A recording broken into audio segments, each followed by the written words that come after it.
HSC 26 batch এই ভিডিওতে আমি তোমাকে টেস্ট পরীক্ষায় আসার মতো ইংলিশ ফার্স্ট পেপারের সিন প্যাসেজের কমপ্লিট সাজেশন দিব। ইনশাআল্লাহ তুমি যদি এই সাজেশনটা ফলো করো, তোমার যে শুধুমাত্র টেস্ট পরীক্ষায় ভালো রেজাল্ট হবে ব্যাপারটা এমন না, এইচএসসির যে ফাইনাল পরীক্ষা আছে সেখানেও তুমি ইনশাআল্লাহ ভালো রেজাল্ট করতে পারবে। ভালো রেজাল্ট মানে হচ্ছে A+ নিশ্চিত করতে পারবে। সো চলো দেরি না করে আমরা ইংলিশ ফার্স্ট পেপারের সাজেশনে চলে যাই। আর শুরুতেই বলে নিচ্ছি, তুমি যদি আমার এই চ্যানেলটাতে নতুন হয়ে থাকো তাহলে চ্যানেলটা সাবস্ক্রাইব করে ফেলো। সো ইংলিশ ফার্স্ট পেপারের মূল সাজেশনে যাওয়ার আগে আমি তোমাকে একটু সিন প্যাসেজের মার্কস ডিস্ট্রিবিউশনটা দেখাই। সিন প্যাসেজে যে জিনিসগুলো আসে mainly MCQ, short question, flow chart বা ইনফরমেশন ট্রান্সফার আর সামারি, এই চারটা জিনিস আসে। তার মধ্যে এমসিকিউ এবং শর্ট কোয়েশ্চেন থেকে মানে একটা সিন প্যাসেজ উপরে দিবে। সিন প্যাসেজ বলতে আমি বারবার বুঝিয়ে দিচ্ছি যে সিন প্যাসেজ মানে হচ্ছে তোমার ইংলিশ ফার্স্ট পেপার বা ইংলিশ যে টেক্সট বইটা আছে না, মেইন বইটা, ওইখান থেকে সরাসরি প্যাসেজ দিবে। সো প্রথম যেই প্যাসেজটা দিবে ওইখান থেকে, ওই প্যাসেজ থেকে তোমাকে এমসিকিউ এবং শর্ট কোয়েশ্চেনের উত্তর করতে হবে। এগুলোর জন্য 5 এবং 10 করে 15 নম্বর।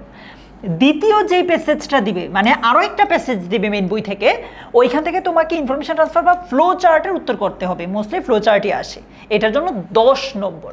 ফ্লো চার্ট নিয়ে অনেকেই প্যারা খাও যে ভাই ফ্লো চার্ট পারি না। ফ্লো চার্ট নিয়ে বিস্তারিত একটা ভিডিও আমি তোমাদের উপর করেছি, তোমাদের জন্য করেছি। আমি এই ভিডিও ডেসক্রিপশন বক্সে সেটার লিঙ্ক দিয়ে রাখবো, তুমি সেখান থেকে দেখে নিও। তারপর সিন প্যাসেজ আরও একটা আসবে, মানে 3 নম্বর যেই সিন প্যাসেজটা আসবে সেখান থেকে তোমাকে সামারি লিখতে হবে। অনেকেই বলে যে ভাই আমি সামারি লিখতে পারি না। সামারি কিভাবে লিখতে হবে, কিভাবে সামারি লিখলে তুমি সর্বোচ্চ নম্বরটা নিশ্চিত করতে পারবে, সেটার উপরও আমি একটা ভিডিও বানিয়ে তোমাদেরকে এই ইউটিউব চ্যানেলেই দিয়েছি। তোমার এইটাও আমি আমার ডেসক্রিপশন বক্সে কমেন্টে দিয়ে রাখবো, তুমি সেখান থেকে দেখে নিতে পারো। এই সামারির উপর কিন্তু 10 নম্বর, আবার ফ্লো চার্টও কিন্তু 10 নম্বর, কম না। সো টোটাল 35 নম্বর। আজকের এই ভিডিওটাতে আমি তোমাকে এই 35 নম্বরের কমপ্লিট সাজেশনটা দিব। ভিডিওটা তুমি শুরু থেকে শেষ পর্যন্ত দেখতে হবে। তুমি চাইলে স্পিড বাড়িয়েই দেখতে পারো, বাট দেখা মাস্ট, ঠিক আছে? সো চলো আমরা একদম শুরু থেকে শুরু করি। আমাদের ইউনিট 1 এডুকেশন অ্যান্ড লাইফ, এটাতে টোটাল লেসন হচ্ছে 4টা লেসনের মধ্যে আমি এই আজকের ভিডিওটা কিভাবে সাজিয়েছি সেটা বলি। আমি তোমাকে সবগুলো লেসনের ব্যাপারে ওভারভিউ দেবো যে কোনটা থেকে কী টাইপের প্রশ্ন আসতে পারে, ঠিক আছে? সেজন্য বলেছি শুরু থেকে শেষ পর্যন্ত দেখা মাস্ট। লেসন 1 যেটা আছে এটাকে আমি 2টা স্টার দিয়েছি।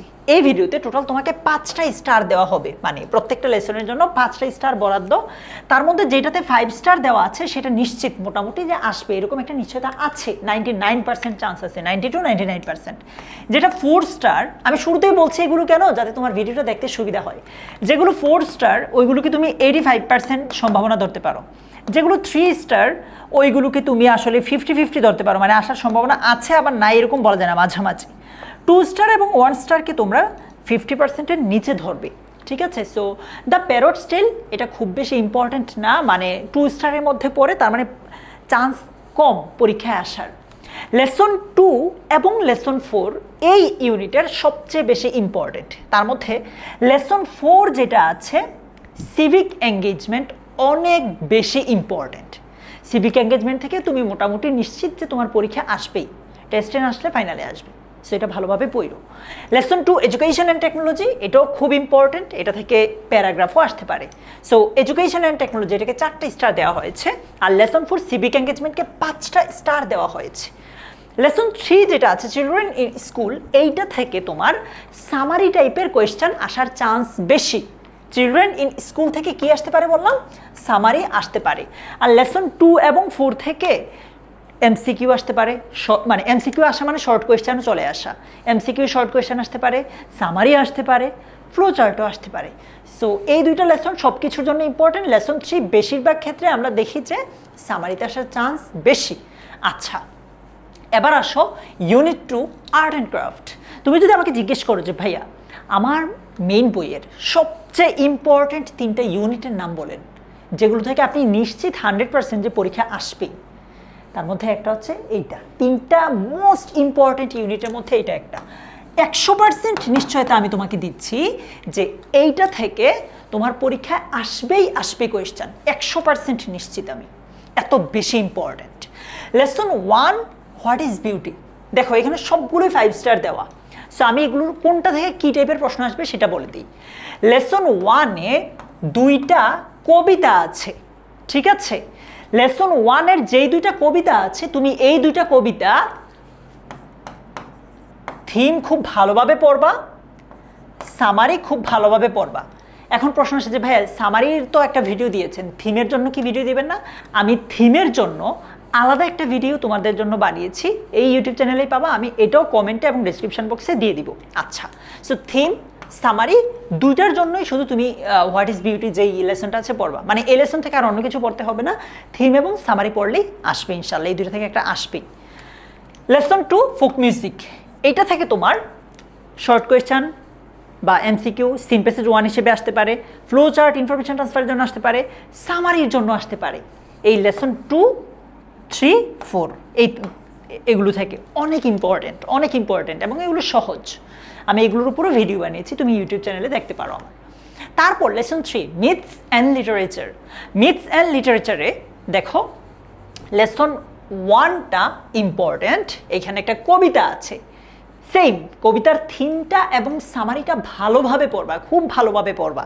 এরপর lesson 3 the legend of Gazi, এইটা থেকে তোমার সবগুলো মানে সিন প্যাসেজে আসতে পারে, সিন প্যাসেজ 1, 2, 3 তিনটাই বলো, তিনটা থেকেই আসতে পারে। So the legend of Gazi এটাও খুব ইম্পর্টেন্ট একদম সব কিছুর জন্য। ইভেন আবারও বলছি এটা প্রিভিয়াস ইয়ারেও এসেছে এটা থেকে প্রশ্ন।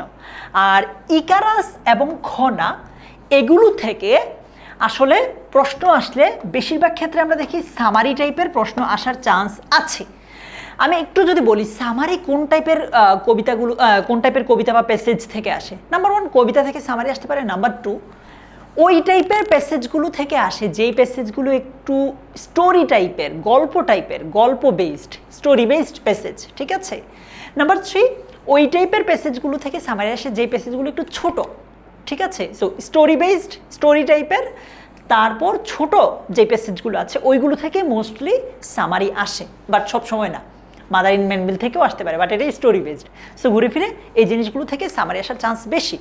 সো লেসন 1 পড়বা তুমি ওই যে থিম এবং সামারিকে প্রায়োরিটি দিয়ে, লেসন 3 পড়বা একদম সবগুলোকে প্রায়োরিটি দিয়ে, আর লেসন 2 এবং 4 পড়বা তুমি সামারিকে বেশি প্রায়োরিটি দিয়ে। একটা কাজ করতে পারো, তুমি সবগুলো লেসনই যখন পড়ার সময় একই সাথে 3টেই প্র্যাকটিস করে ফেলো। আমি যেগুলোকে এমফেসাইজ করতে বলছি ওইগুলোকে একটু বেশি গুরুত্ব দিও আর কি।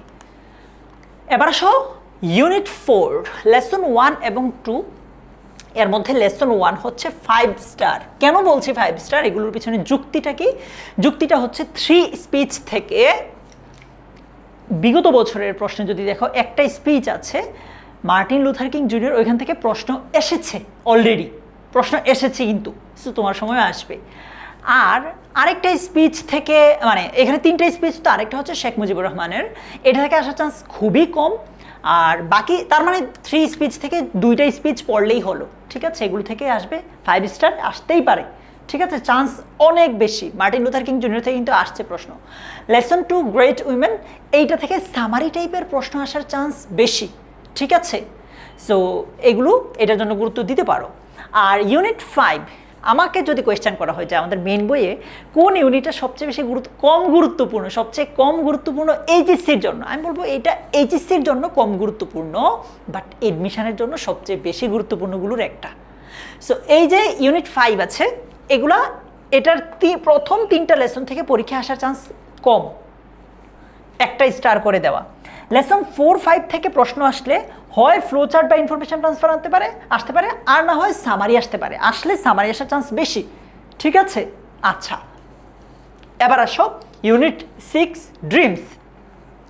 তোমাকে বলেছিলাম ইউনিট 2-তে থাকার সময় যে আমাকে যদি তুমি কোয়েশ্চেন করো যে তোমার মেন বইয়ের সবচেয়ে ইম্পর্টেন্ট 3টা ইউনিটের নাম বলতে, তার মধ্যে একটা বলেছিলাম ইউনিট 2, আরেকটা হচ্ছে এই যে ইউনিট 6। 100% নিশ্চিত এটা থেকে তোমার এইচএসসিতে প্রশ্ন আসবেই, তুমি যেই বোর্ডেরই হও না কেন। বাই দ্য ওয়ে এই ভিডিওটা সব বোর্ডের জন্য। আচ্ছা, সো লেসন 1 এইটাতে হোয়াট ইজ এ ড্রিম, এটা 5 স্টার, পরেরটাও 5 স্টার। কেন? এটা থেকে বিগত বছরে কয়েকটা বোর্ডে প্রশ্ন এসেছে। হোয়াট ইজ দ্য ড্রিম থেকে বিগত বছরে কয়েকটা বোর্ডে, একাধিক বোর্ডে প্রশ্ন এসেছে। এবার আসো লেসন 2 ড্রিমস ইন লিটারেচার। এইখানে তুমি দুইটা কবিতা পাবা, দুইটা কবিতাই খুব বেশি গুরুত্বপূর্ণ এইচএসসির জন্য এবং থিমের জন্য এবং সামারির জন্য। ঠিক আছে, ড্রিমস ইন লিটারেচার এখানে দুইটা কবিতা পাওয়া, দুইটাই থিম এবং সামারির জন্য খুব গুরুত্বপূর্ণ। আচ্ছা, এবার আসো ইউনিট 7 ইউথফুল অ্যাচিভার্স। এখানে লেসন 1 ব্রজেন দাস বেশ ইম্পর্টেন্ট, লেসন 2 স্কেলিং আ মাউন্টেন পিক, লেসন 3 এগুলোকে আমি একদম 5 স্টার দিতে পারছি না, আবার 3 স্টার মানে মাঝামাঝিও রাখতে পারছি না, মানে আসার চান্স আছে। এগুলো থেকে সামারি চলে আসে বেশি। ঠিক আছে, সামারি টাইপের, যেহেতু এগুলো ব্যক্তি জীবনী বেসড বা গল্পের উপর নির্ভর, স্টোরি বেসড, সামারি আসার চান্স আছে। তুমি তাও এমসিকিউ শর্ট কোয়েশ্চেনও দেখে রাখো। আর ওভারঅল ফ্লো চার্ট ভালোভাবে পড়ো। যদি ফ্লো চার্ট নিয়ে বিস্তারিত জানতে চাও, আমি কমেন্টে এবং ডিসক্রিপশন বক্সে ফ্লো চার্টের উপর আলাদা একটা ভিডিওর লিঙ্ক দিয়ে রাখবো। আচ্ছা, এবার আসে ইউনিট 8 ফ্যামিলি রিলেশনশিপ। এটা খুব বেশি ইম্পর্ট্যান্ট, এটা থেকে এডমিশনেও প্রশ্ন আসে, এইচএসসিতেও প্রশ্ন আসে। সো ইউনিট 8-এর প্রথম 3টা লেসন অনেক ইম্পর্ট্যান্ট। কেন কোনটা ইম্পর্ট্যান্ট এটা বলি, এটা থেকে বিগত বছরের প্রশ্ন এসেছে। ওয়ার্মথ ইন রিলেশনশিপস এটা ইম্পর্ট্যান্ট একটাই কারণে, এইখানে তুমি একটা কবিতা পাবা, ওই কবিতার সামারি আর থিম পড়লেই হবে। এই লেসনটা তার কিছু লাগবে না, সামারি থিম পড়লেই হবে। ঠিক আছে, আচ্ছা। আর lesson 3 a mother in Manville, এটা থেকে গত বছর মানে এইচএসসি 25 সালেও প্রশ্ন এসেছে। এইটা থেকে a mother in Manville HSC 25-এও এখান থেকে প্রশ্ন এসেছে। সো তোমার সময় আসবেই, কোনো কোনো বোর্ডে চলে আসতে পারে। এটা ভালোভাবে পড়বে, এটা সহজ, পড়তে মজাই লাগে, যদিও গল্পটা খুবই করুণ। আর লেসন 4 লাভ, এটা নতুন বাট এটা থিমের জন্য ইম্পর্টেন্ট। ঠিক আছে, এই দুইটা তুমি থিমের জন্য খুব ভালোভাবে পড়বা, সামারির জন্য খুব ভালোভাবে পড়বা। থিম এবং সামারির জন্য, আই রিপিট, এগুলোর থিম এবং সামারির জন্য এগুলো খুব ইম্পর্টেন্ট, এগুলো পড়বা। ঠিক আছে, আচ্ছা।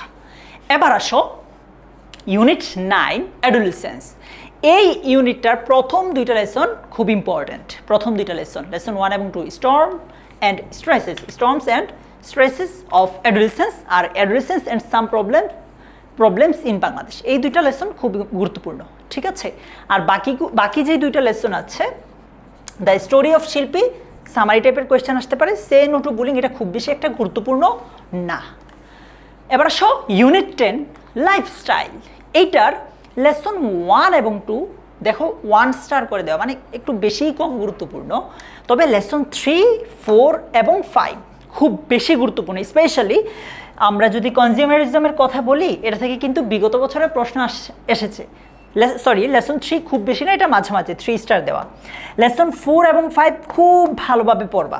আবারও বলছি, তুমি যখন প্রত্যেকটা প্যাসেজ পড়বা, প্রত্যেকটা প্যাসেজ পড়ার সময় তুমি 3 ধরনের প্রশ্নের জন্যই পড়ে ফেলবা। মানে সিন প্যাসেজ 1 অর্থাৎ MCQ short question, seen passage 2 flowchart information transfer, seen passage 3 summary, 3টার জন্যই পড়ে ফেলবা। শুধু কবিতাগুলোকে তুমি সামারি আর থিমের জন্য পড়লেই হবে। ঠিক আছে, আচ্ছা। সো লেসন 4 এবং 5কে খুব ভালোভাবে গুরুত্ব দিয়ে পড়বা। এবার আসো ইউনিট 11 পিস অ্যান্ড কনফ্লিক্ট, শান্তি ও সংঘর্ষ বা দ্বন্দ্ব। আচ্ছা, এইখানে লেসন 1টা খুব গুরুত্বপূর্ণ, সিচুয়েশনস অফ কনফ্লিক্ট। এটা কেন গুরুত্বপূর্ণ তোমাকে বলি, সেম কবিতা আছে দেখবা, কবিতা ওইটার থিম এবং সামারি পড়বা। এটা থেকে এই একটা মাত্র কারণে এটাকে অনেক বেশি গুরুত্বপূর্ণ বলা লাগছে আমাদের। আর পরেরগুলো খুব বেশি গুরুত্বপূর্ণ না, তবে লেসন 3 স্টোরিজ ফ্রম গাজা এইটা পড়ো, এটা থেকে প্রশ্ন আসতে পারে সমসাময়িক কাজ। ঠিক আছে, এইটা পড়ো, কেমন? এটা যদি কবিতা থাকে সেগুলোও পড়ে নিও, কেমন? ওকে, আচ্ছা। এরপর আমরা যদি ইউনিট 12-এ চাই, এইটা খুব বেশি গুরুত্বপূর্ণ। এটা মনে করো এইচএসসির জন্য না পড়লেও এডমিশনের জন্য হলেও এখন পড়ে রাখো। এটাতে একটা 4 লাইনের কবিতা আছে, কবিতার অংশ আছে, ওইটা খুব গুরুত্বপূর্ণ থিমের জন্য। আচ্ছা, আর এইখানে ওভারঅল এটা খুব গুরুত্বপূর্ণ, এইচএসসিতে চলে আসে ওই 4টা লাইন এডমিশনে। সো এইচএসসি প্লাস এডমিশন 2টার জন্য এখন পড়ে ফেলো, এইটাও গুরুত্বপূর্ণ। লেসন 2 তোমার কাছে মনে হতে পারে সবগুলোই কি গুরুত্বপূর্ণ, আমি বারবার বলছি এখানে কিন্তু ইম্পর্টেন্স দেওয়া আছে, কেমন? ওকে। আর লেসন 3, 4, 5 মোটামুটি, কেমন? ওকে। সো লেসন 1 এবং 2 বেশি প্রায়োরিটি দিও। এবার আসো সর্বশেষ যেই রিডিং ফর প্লেজার পার্টটুকু আছে, ওইখানে অনেক কিছুই দেওয়া আছে। তার মধ্যে কবিতাগুলো তো সব থিমের জন্যই বেশি গুরুত্বপূর্ণ হবে। আর এর মধ্যে আমরা যদি শর্ট স্টোরি দেখি, Sultana's dream, Toba Tek Singh, thank you ma'am, এর মধ্যে সুলতানাস ড্রিম আর টবাটেক সিং থেকে আসার চান্স আছে থ্যাংক ইউ ম্যাম থেকে একটু কম, এই তিনটাকেই তুমি আপাতত প্রায়োরিটি দিয়ে পড়তে পারো, ঠিক আছে? আচ্ছা, এখন আসো, অনেক বড় একটা সাজেশন মনে হইতে পারে, একটু কঠিন লাগতে পারে, একটু বেশি মনে হতে পারে, বাট তোমাকে একটা জিনিস মাথায় রাখবা, এখন যদি কষ্ট করে তুমি পড়ে ফেলতে পারো তাহলে তুমি এইচএসসির জন্য মানে নিজের থেকে ধরো 70% বোঝা সরাই ফেললা, এরপরে খালি প্র্যাকটিস আর বোর্ড কোয়েশ্চেন সলভ বা প্রিভিয়াস ইয়ারের কোয়েশ্চেন মডেল টেস্ট সলভ করবা, কেমন? আর যাদের অবস্থা খুবই খারাপ, তোমরা শুধু 5 স্টারগুলো আপাতত পড়তে পারো, শুধু 5 স্টারগুলো পড়ো, কেমন? সো আবার বলছি, ভয় পায়ও না, কোনো জায়গায় যদি অসুবিধা হয় আমাকে কমেন্টে জানাও যে ভাই আমার এই জায়গাটা কঠিন লাগতেছে, প্যাসেজটা একটু মানে সাজেশনটা এই জিনিসটা বুঝতেছি না বা এই জিনিসটা লাগবে, আমি তোমাকে হেল্প করবো। অ্যাগেন খুব বেশি প্যারা মনে হলে 5 স্টার 4 স্টারগুলো ভালোভাবে পড়ো, 5 স্টার 4 স্টার এই দুইটা পড়লে আশা করি টেস্ট পরীক্ষাটা কোনো মতে পার করে ফেলতে পারবা ভালোভাবে, ঠিক আছে? ভালোভাবে বলতে কোনো মতে না, ভালোভাবেই পারবা।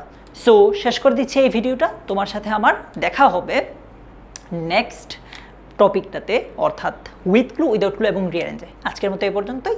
এখনও যদি তুমি চ্যানেলটা সাবস্ক্রাইব করে না থাকো, এখনই সাবস্ক্রাইব করে ফেলো। দেখা হচ্ছে পরের ভিডিওতে। টাটা।